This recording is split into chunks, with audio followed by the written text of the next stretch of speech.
Welcome to part 4 of our PyTorch tutorial for absolute beginners. We've downloaded our dataset in the previous part, part 2 and part 3.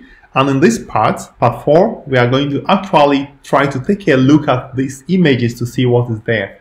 There's a function that we are going to use called image.squeeze, and we are going to be using matplotlib.pyplot. So we are actually plotting this image just like we normally plot graphs and charts. And I'm going to actually start. So I'm going to import matplotlib.pyplot as plt, and I'm going to create the image and the label. I'm going to be using one image from the training data. Now I'm going to take training data 0. So training data 0 gives us two items, gives us the image and the label, right? So the image is a set of pixels for that image, and the label is a text, and the image is a set of pixels.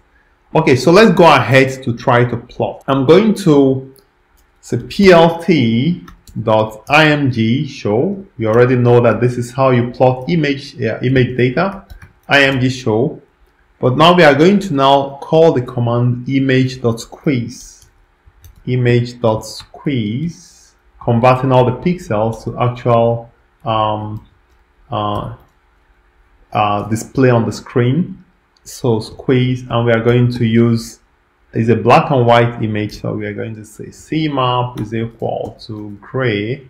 Okay, so this is the image. Now the title of this image is the label, which is the text, which in this case they are all numbers. So at the end, this image, the classes are class 1, 2, 3, 4, 5, 6, 0 to 9, I think. So let me give the title of this image to be the label. So plt.title, and it's going to be, I'm going to use string interpolation label, and I'm going to just put label, right? We have the label there, and I'm going to put it, I'm going to just close. And we are going to say plt.show. So I hope this will display the image. Let's see, module matplotlib.pyplot have no attribute image show. So it's im show, actually not img show, that's a typo. So this looks like an ankle boat. You can see the pixels of this image. I think it should be 28 by 28. So we can see the image on the screen. So let's try to look at the second image there. So run, we have a shed. So this is all the images you can see. So you can take a look at various images, and the image data right here is actually the set, the actual image data. Squeeze takes this image data, all the pixels, and be able to display it on a visual, as you can see right there.